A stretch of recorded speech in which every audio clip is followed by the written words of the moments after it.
Laura had always believed her marriage to Daniel was built on solid ground.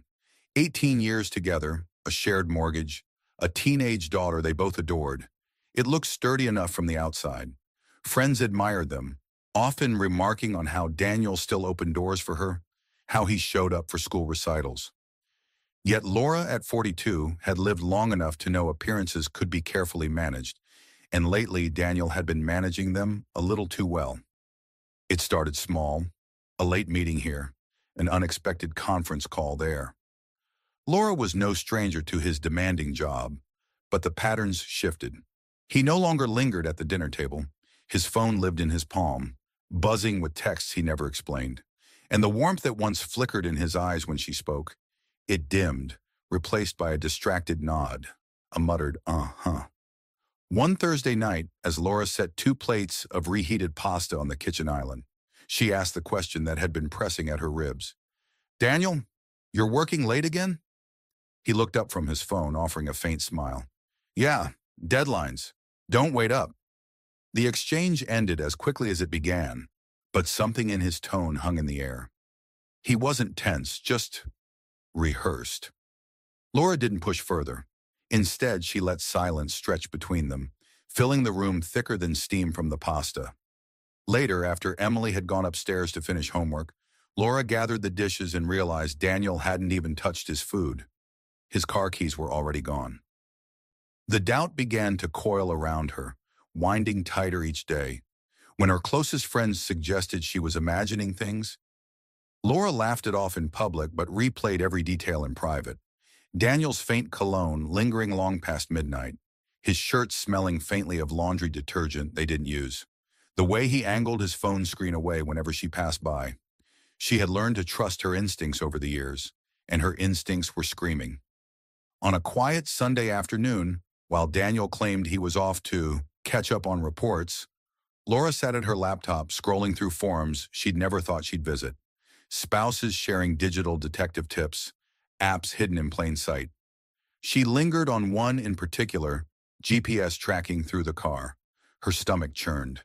It felt invasive, wrong even. But the gnawing ache of not knowing had already chewed through her sleep and peace of mind. She justified it in whispers to herself. "It's just for safety. If he's telling the truth, I'll feel foolish, but relieved. If not..." She couldn't finish the thought. That evening, while Daniel showered, she slipped into the garage, heart pounding against her ribs like it was trying to escape. Her hands shook as she synced the small device to their shared car, pairing it with her phone. A single green light blinked back at her, quiet, complicit. For days, she checked the tracker half-heartedly, convincing herself she was being paranoid. The car went to his office, to the grocery store, to the gym. All normal. But then came Tuesday night. Daniel had left after dinner, claiming he needed to finalize a proposal. Laura curled on the sofa with Emily, watching a movie, but her mind wasn't in the room. She opened the tracker app casually, just to glance. The dot pulsed on the screen, steady, insistent. Not at the office, not at the gym. It sat motionless at an address she didn't recognize, just 7 miles from their own home. Her throat tightened. She zoomed in, checking again, refreshing, convincing herself it must be an error. But the dot remained. He was there. For hours. When he returned past midnight, Laura didn't confront him. Instead, she watched him slip out of his shoes, tuck his phone under the pillow, and fall asleep as if nothing was amiss. She lay awake beside him, the sound of his breathing foreign, like sharing a bed with a stranger. The following days brought the same routine. Daniel claimed late work, and the tracker betrayed him every time, the dot flashing at that same anonymous address until nearly midnight. Each time, Laura's chest constricted tighter. She rehearsed questions in her head, but the words felt too fragile to survive outside of her thoughts. By the end of the week, Laura sat at the kitchen table long after Emily had gone to bed, her phone screen glowing in the dim light. The dot on the tracker pulsed again at that address. Her fingers drummed against the wood. She whispered aloud, voice breaking in the empty room. "Oh God, what are you doing there, Daniel?" Her hands clenched into fists, nails pressing half-moons into her palms. She knew she couldn't keep circling around suspicions forever. Something was happening just miles away, and the truth was waiting there for her, merciless and uninvited. Laura couldn't shake the glow of that dot on her screen. It stayed with her at work, followed her into the grocery store aisles, shadowed her even as she tried to laugh at Emily's jokes. A rhythm had formed. Daniel disappeared after dinner, and the tracker revealed the same address.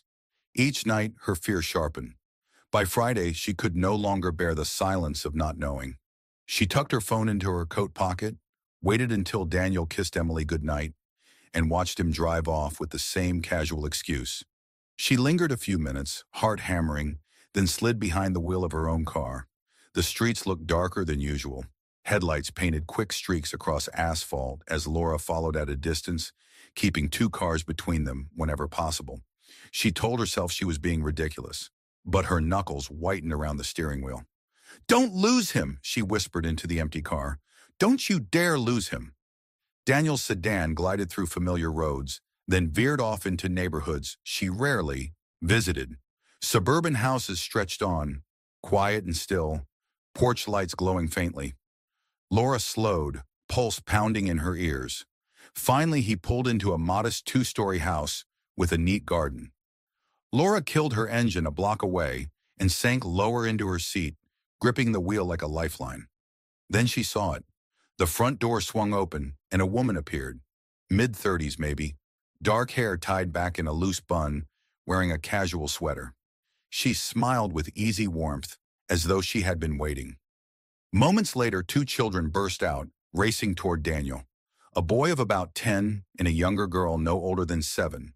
They threw themselves into his arms, squealing. Laura's chest caved in. Her breath hitched as though someone had struck her with invisible hands. She couldn't look away, yet the sight burned. "Oh my God," she whispered, voice trembling. "Another family." She watched Daniel laugh, lifting the children effortlessly, pressing kisses on their cheeks as though it were the most natural thing in the world. The woman joined them, resting a hand on Daniel's shoulder. He leaned into her touch with a familiarity Laura hadn't felt in years. Laura's vision blurred. She blinked hard, furious at the tears that betrayed her. She had expected maybe a fling, a bar or hotel rendezvous. But this was a life, a second life. Time slipped by unnoticed as Laura sat frozen. Her thoughts spiraled, looping between disbelief and clarity. How long had this been going on? Did Emily know something she didn't? Was she the fool living in the shadow of another household? She forced her trembling hands to pull out her phone. She zoomed in with the camera, snapping a photo of Daniel holding the children, another of him standing close to the woman. Proof. Ugly, undeniable proof. Her stomach lurched, and she opened the window to gulp the cool night air. She thought of Emily at home, waiting for her father to return, innocent in her trust. A bitter taste filled Laura's mouth. When Daniel finally disappeared inside the house with the others, lights flickering on in the windows, Laura stayed behind, staring at the glowing squares until the cold seeped into her bones. She could have confronted him right then, stormed up the walkway and demanded answers. But something anchored her to the driver's seat. Fear, shock, maybe the cruel need to see just how deep the lie ran. At home, she slipped inside quietly, the way Daniel often did. Emily's bedroom door was shut, a faint hum of music seeping out. Laura stood in the hallway for a long moment, hand resting on the frame, before retreating to her room. She sat on the edge of the bed, still wearing her coat, phone heavy in her hand. The photos glared back at her, harsh proof of the life Daniel had been living just miles away. She wanted to smash the phone against the wall, erase the truth, but she couldn't. When the clock pushed past midnight, the familiar sound of Daniel's key turning in the lock echoed through the house. He padded inside, humming softly, as though nothing in the world were amiss. Laura slipped beneath the covers, feigning sleep, her heart drumming in her chest. She listened to him settle in beside her, the bed dipping under his weight. His breathing evened out quickly. She turned her back to him, eyes open wide in the dark. A stranger shared her pillow now, and the house no longer felt like home. The next morning, sunlight streamed through the blinds, but Laura felt none of its warmth. She moved through the kitchen like a ghost, pouring cereal for Emily, nodding at her daughter's chatter without catching a word. Across the counter, Daniel buttered his toast, scrolling through his phone as if last night's double life weren't stitched into his every breath. Laura studied him with quiet precision, the slope of his shoulders, the way his jaw tightened when he laughed at something on his screen. He looked like the man she had married, yet her mind replayed the sight of him lifting those children, his arms around another woman. She wanted to scream. Instead, she swallowed hard and slid a glass of juice across the counter to Emily. "Mom, are you okay? You're not yourself," Emily asked, narrowing her teenage eyes. Laura forced a smile. "I'm fine, just tired." Her voice sounded hollow even to her own ears. Over the next few days, Laura lived two lives of her own. By day, she was the dutiful wife and mother, keeping the household moving. By night, she became a watcher, a chronicler of Daniel's betrayal. Each time he left, she followed the blinking dot on her tracker, documenting his visits to that same modest house. She saw patterns. He never stayed the night. He left before dawn, slipping back into their bed with the smell of someone else's detergent on his clothes. He carried groceries into the other house, raked leaves with the children, leaned in for kisses he no longer gave her. Laura began snapping photos through her windshield, grainy, distant, but undeniable. Daniel on the porch with Rachel, Daniel pushing a little girl on a swing, Daniel's hand resting casually on Rachel's waist. Her phone became a vault of evidence, each picture a knife she pressed into her own chest. At home, the silence between Laura and Daniel stretched wider. They still exchanged words but never truths. One evening, while Emily was upstairs, Laura set down her fork mid-dinner and studied Daniel across the table. "Daniel, do you ever feel like we're not really here anymore?" He looked up, startled. "What do you mean?" "Like we're just acting out the motions." He frowned, reaching for his glass of water. "Laura, you're overthinking. Work's been crazy, that's all. Things will settle." But the way he avoided her eyes confirmed what she already knew. He was rehearsed just as he had been before. Laura started writing down details in a notebook she kept hidden in her nightstand. Times, dates, addresses. At first it felt obsessive, but soon it became her only tether to reality. She needed proof, not only for herself, but for Emily, for anyone who might ever question her sanity. Still, a part of her clung to doubt. She imagined confronting him and hearing some absurd explanation, that Rachel was a client, the children relatives, the affection misread. But the photographs erased that fantasy. They told the story plain. Daniel was living a second life, and she was merely the shadow of his first. Her body began to betray her. She tossed through sleepless nights, her mind buzzing. Food turned to ash on her tongue. Even at work, colleagues noticed her frayed edges. One afternoon, her friend Marissa stopped her in the break room. "You look exhausted. Everything okay at home?" Laura hesitated, the weight of her secret pressing on her ribs. She forced a laugh. "Yeah, just a rough week." But she saw the doubt in Marissa's eyes, and for a moment Laura longed to spill everything, to finally share the burden. Yet she kept it locked inside. She wasn't ready for the world to know. The pressure mounted until Laura nearly broke. One night after Daniel slipped out with his usual excuse, she sat at the kitchen table, her phone glowing with the tracker. The dot rested at the house. Her hand shook as she dialed his number. "Hello?" Daniel's voice came warm, practiced. "Where are you?" she asked, her tone steady but sharp. "Still at the office." "Why?" Laura stared at the blinking dot. The lie was so smooth it chilled her. "I just wanted to know if you were coming home soon." "Don't wait up," he said, then hung up. Her chest tightened until she thought it might split open. The rage boiled beneath her skin, but she forced herself to stay quiet. Tonight wasn't the night. She needed him cornered, unable to twist away. Later, Emily padded into the kitchen in her pajamas, rubbing her eyes. "Mom, why are you still up?" Laura quickly closed the notebook and forced another tired smile. "Just couldn't sleep." Emily tilted her head. "Dad's not home again." Laura swallowed hard. "He's working late." It was a lie that scorched her throat. Emily nodded slowly but didn't look convinced. She leaned against her mother's shoulder for a moment, then shuffled back upstairs. Laura sat alone, the silence pressing in. She knew the time for quiet was ending. Proof wasn't enough anymore. She needed the truth spoken aloud, dragged into the light. Her fingers brushed over the hidden notebook, then over the photos stored in her phone. She inhaled deeply.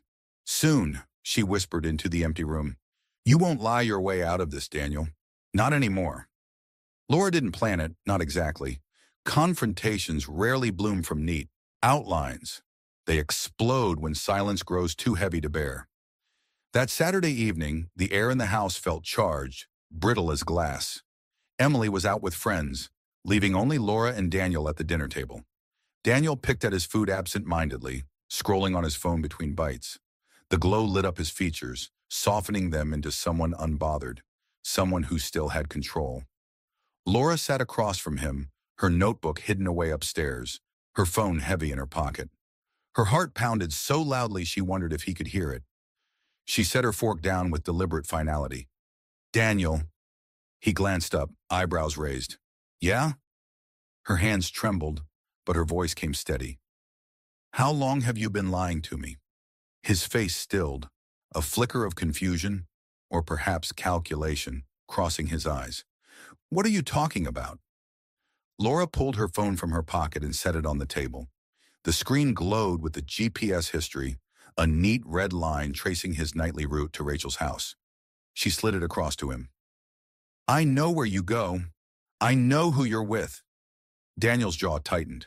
He didn't reach for the phone, just stared at it like it might detonate. Laura pressed harder, her voice breaking now with fury. How long, Daniel? How long have you been living this other life? He leaned back, running a hand through his hair. Laura, it's not what you think. Her laugh cracked like glass. Not what I think? I've seen you. With her. With those children. Tell me what I saw, Daniel. Tell me why you kiss her at the door like you haven't kissed me in years. Silence hung heavy, suffocating. Then his shoulders sagged, and the mask slipped. Almost 10 years, he said quietly. Laura blinked, stunned by the bluntness. 10 years? 10 years, and you looked me in the eye every day? Slept in my bed, raised our daughter, and went right back to them? Daniel's voice cracked, but it wasn't remorse. It was desperation. It wasn't supposed to be like this. I didn't mean for it to go this far. You didn't mean? Her voice rose, sharp as a blade. You chose it. Every night you drove there, every time you touched her, every time you came home and lied to me, you chose it. He finally reached for the phone, staring at the damning trail of data. Rachel doesn't know about you. She thinks I'm divorced. Laura recoiled as though he had struck her. You've lied to her, too.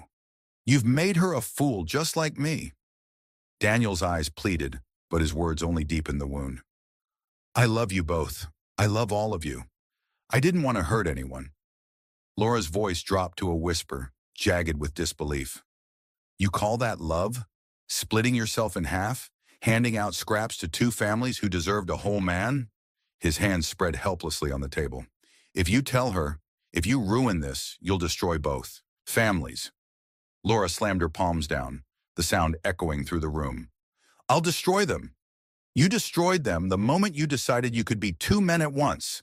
Her chest heaved, fury colliding with grief. She stared at the man she had shared nearly 2 decades with and saw nothing familiar left. The silence stretched until Laura couldn't bear it. She stood, shoving her chair back. Daniel rose too, reaching for her arm, but she jerked away. Don't touch me. Laura, please, I never stopped loving you. Her laugh was hollow, bitter. You stopped being my husband the moment you kissed her. Don't you dare use that word with me. Tears blurred her vision, but she refused to let him see her crumble. She walked out of the kitchen, her steps slow, deliberate. Behind her, Daniel's voice trembled. Please don't leave like this. We can fix it. She paused in the doorway, turning back with eyes burning. There's no fixing a life built on lies. Then she left him standing alone in the kitchen, the glow of the GPS screen still glaring from the table, marking every path he had taken away from her. When Laura reached the bedroom, she shut the door and pressed her back against it, her breath ragged. The sound of Daniel pacing below drifted up faintly, but she tuned it out. For the first time, the house no longer felt like theirs. She sank onto the bed, gripping her notebook tight against her chest. The truth was finally spoken, dragged into the light, but the weight of it pressed down harder than she imagined. She had won nothing, only clarity, and clarity hurt like hell. The morning after the confrontation, Laura awoke with the weight of her chest pressing against the mattress like stone. Sunlight cut across the bedroom, harsh and unforgiving. Daniel's side of the bed was empty, the sheets smoothed as if he had never been there at all. For a moment, she let herself imagine it, that he was gone, erased, a ghost who had never touched her life. But the smell of his cologne lingered faintly on the pillow, and the ache in her ribs reminded her that ghosts couldn't wound this deep. Downstairs, the kitchen hummed with the sound of the coffee maker. Daniel moved about quietly as though rehearsing normalcy. When she finally entered, he looked up with eyes rimmed in red. "Morning," he said, voice rough. Laura poured herself coffee without answering. The silence was deliberate, punishing. He shifted in his chair, restless. "Laura, I know you're furious, and you have every right to be. But please, please don't make any decisions yet. Let's just talk." Her laugh was sharp.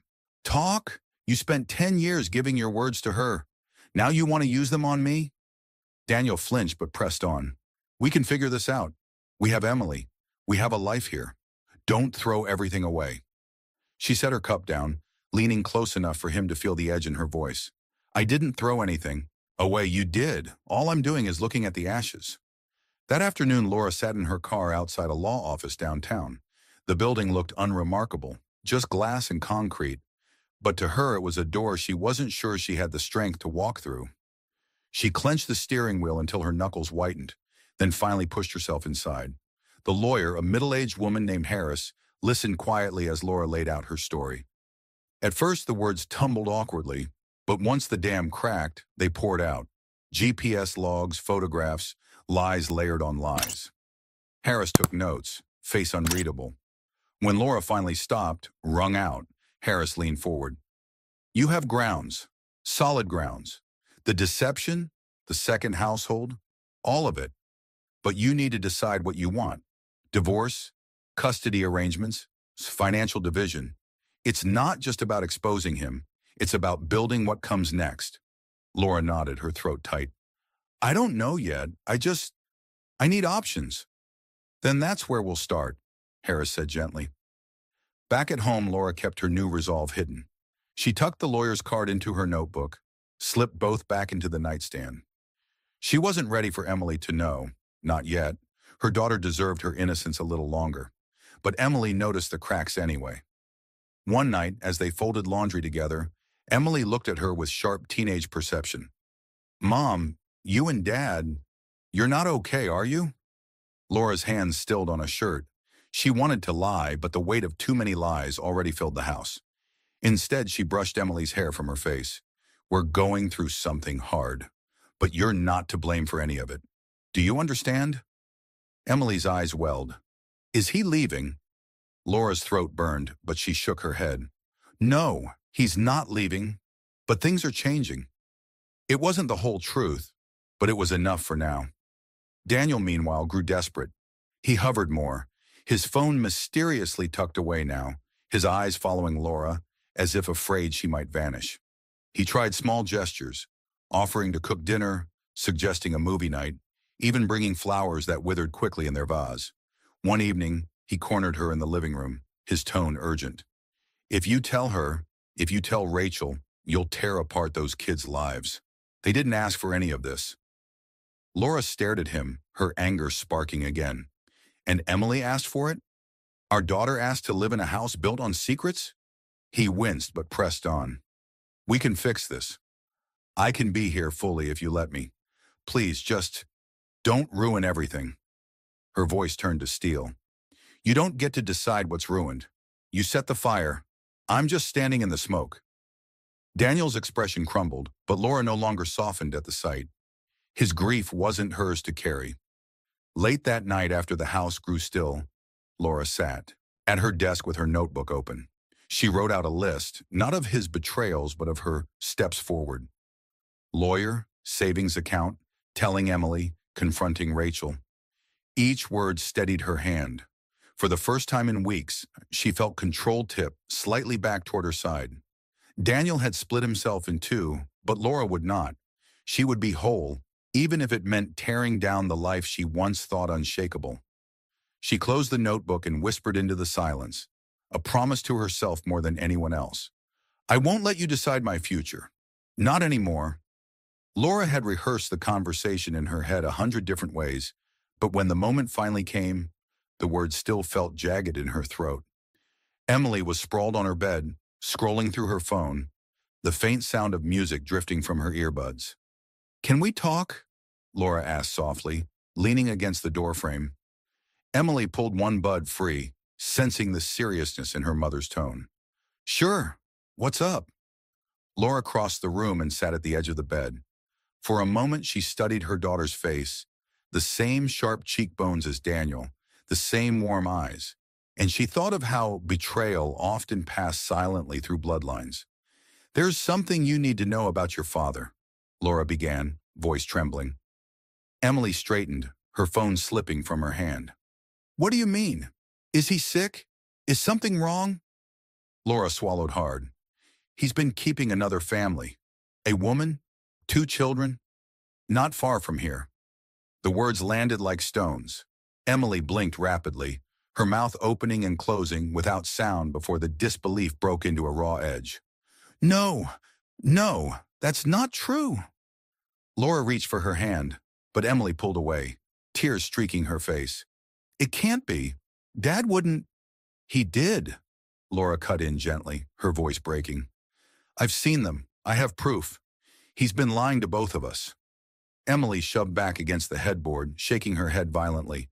So all those late nights, all those excuses, he wasn't working? No, Laura whispered.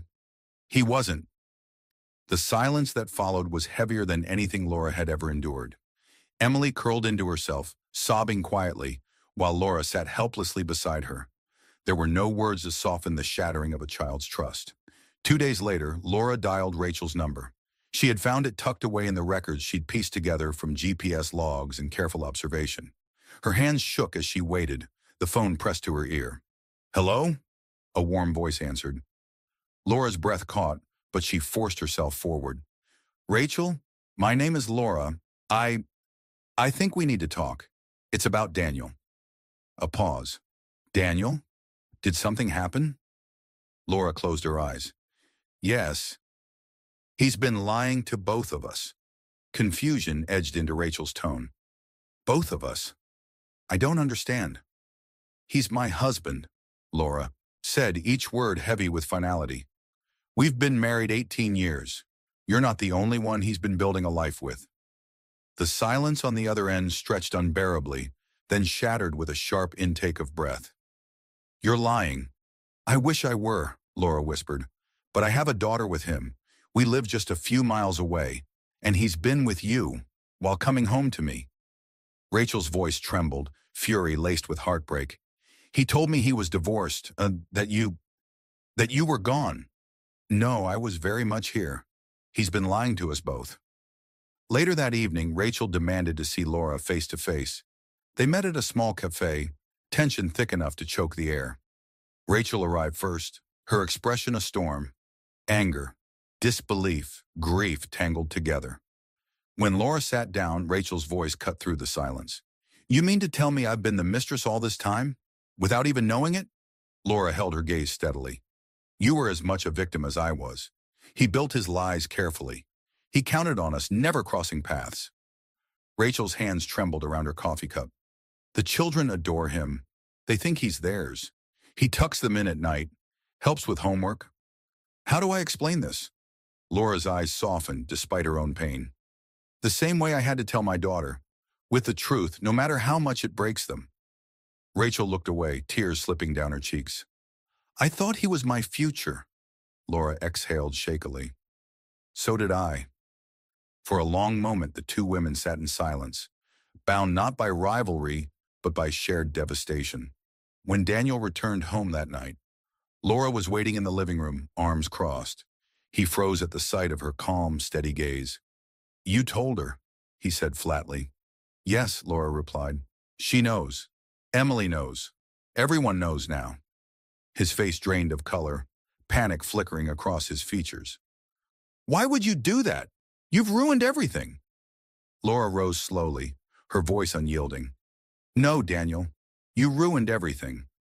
I just stopped helping you hide it. His shoulders slumped, the fight bleeding out of him.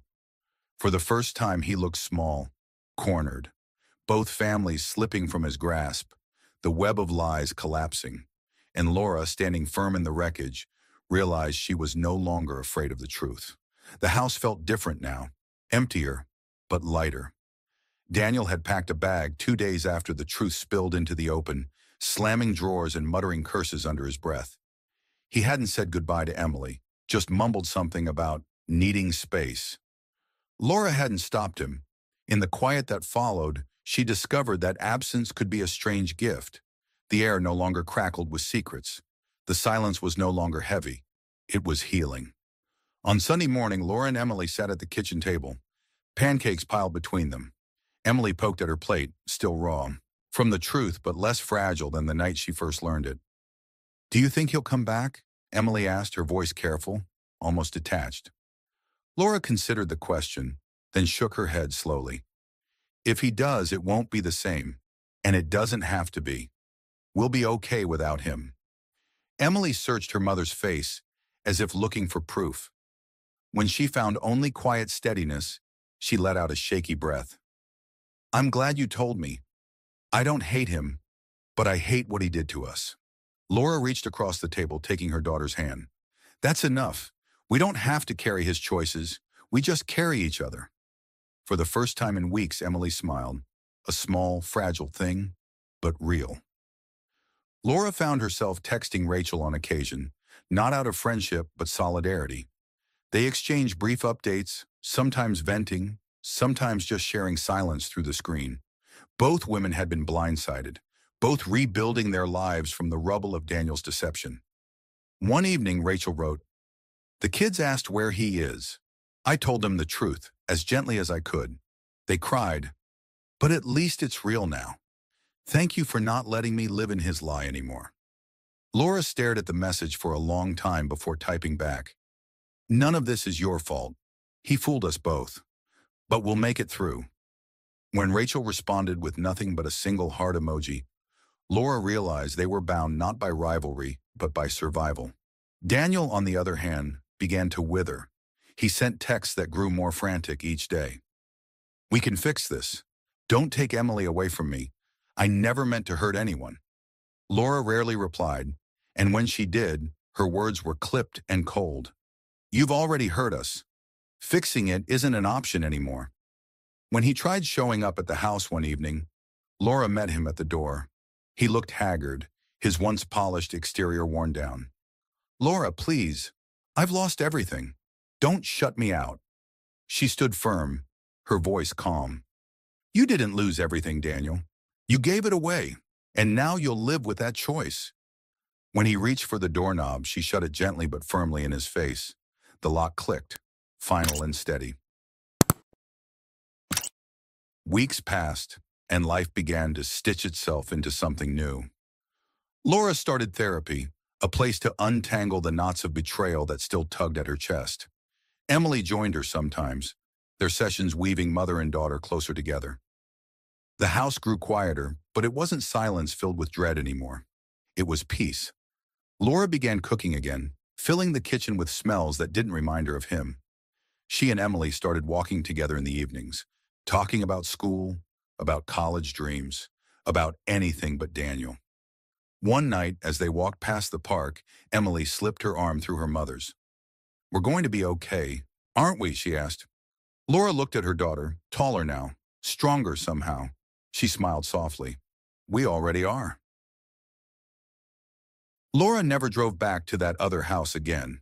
She deleted the GPS tracker app one evening, watching the icon vanish from her screen with a strange sense of freedom. The blinking dot that once haunted her was gone, replaced by a future she was determined to shape on her own terms. On the kitchen counter, the vase that once held Daniel's hollow apologies, flowers that died too quickly, now bloomed with fresh tulips she had bought herself. They stood bright and defiant, a reminder that life could grow from ruins.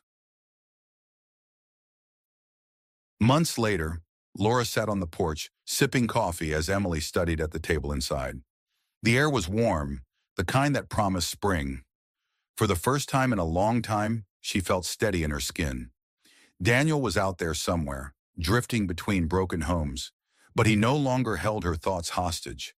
Rachel was rebuilding with her children, stronger in the truth. And Laura, she was no longer just surviving, she was living. She whispered to herself, not in bitterness, but in quiet triumph. We'll be okay, not because he left us, but because we found ourselves. And as the sunlight touched her face, she believed it. And that wraps up today's story. Now we want to hear from you. Where are you watching from? Drop your city or country in the comments, and let's see how far these stories reach. If this story moved you or gave you chills, give it a like, share, and subscribe for more powerful stories. One last thing, rate the story from 1 to 10 in the comments. Your feedback helps us bring you even better ones next time. Thanks for watching. We appreciate you being part of this storytelling journey.